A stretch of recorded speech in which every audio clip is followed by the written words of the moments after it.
புண்ணியத்தால் அறிவு தெளிவடையுது. அறிவு தெளிவடைந்தால் ஆன்மா ஆக்கம் பெறணும். ஆன்மா ஆக்கம் பெற்றால் அறிவு ஆக்கம் பெற்றது. அறிவு ஆக்கத்தின் காரணமாக ஆன்மாவை பற்றிய ஆன்மா மாசுபட்டு வேண்டாம். ஆன்மா மாசுபட்டிருக்கு, அது அழுக்காக இருக்கு.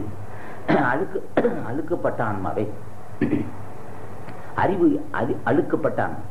இப்ப அறிவுக்கு அழுக்க வந்ததா, ஆன்மாவுக்கு அழுக்க வந்தன? அடைய அறிவுக்கு அழுக்க வந்துருச்சு.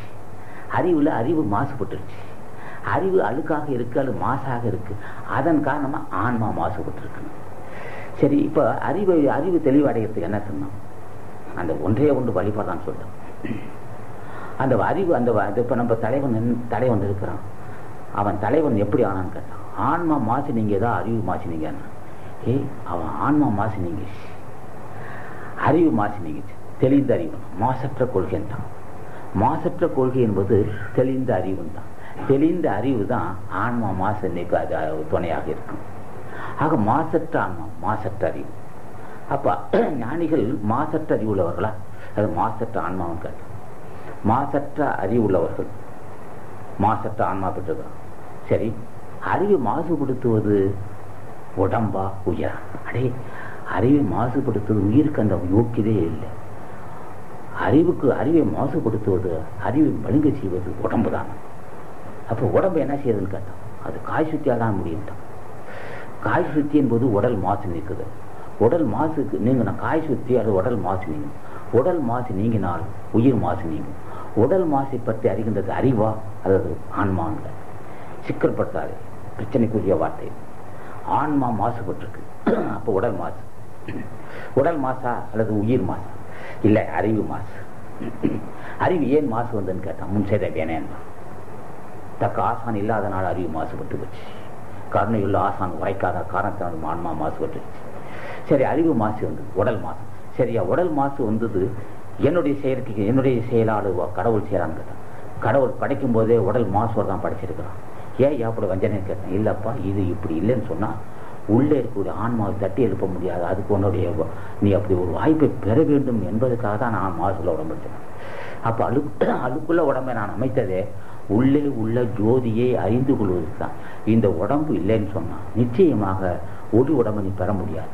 ஆகவே நாங்கள் படைத்ததே நீங்கள் எல்லாம் முன்னேற வேண்டும். எடுத்ததும் ஜோதி உடம்பை நாங்கள் படைக்க முடியாது. உண்மை உள்ள, தவிடு உள்ள, மாசுள்ள, கிராமத்தான, மும்மலமான, அசூசியான உடம்பன் கொடுத்திருக்கிறேன். எதுக்குன்னா உள்ளே இருக்கக்கூடிய அந்த சுடரை பைய பைய பைய அது அந்த சுடர் ஒளியை இந்த உடம்பு கசடி தீர தீர அது தோன்றும். ஆக அகல் இல்லை என்றால் என்ன, தீபம் எரியாது. திரி இல்லைன்னா தீபம் எரியாது. ஆகவே என்ன செய்யறான், இந்த உடம்பு என்று சொல்லப்பட்ட ஒரு அற்புத சக்தி, பெருதற்கரிய மானுட தேகம். இந்த தேகத்தை கொடுத்ததே உள்ளுடம்பாகிய ஜோதி உடம்பை அறிந்து கொள்வதற்கு தான். எந்த அளவுக்கு மாசு உடம்பு தீருதோ அந்த அளவுக்கு ஜோதி தெரியணும். எடுத்ததும் ஜோதி உடம்பு பெற வாய்ப்பே இல்லை. கடவுள் கொடுத்த பெரும் பாக்கியம் இது. ஆக கடவுள் கொடுத்த அந்த பெரும் பாக்கியமான உடம்பை அறிந்து கொள்ளவன்னு சொன்னான். இவன் தான் நம்பால் தான் செய்ய முடியல. ஆக மாசுள்ள உடம்பு கொடுத்தான்.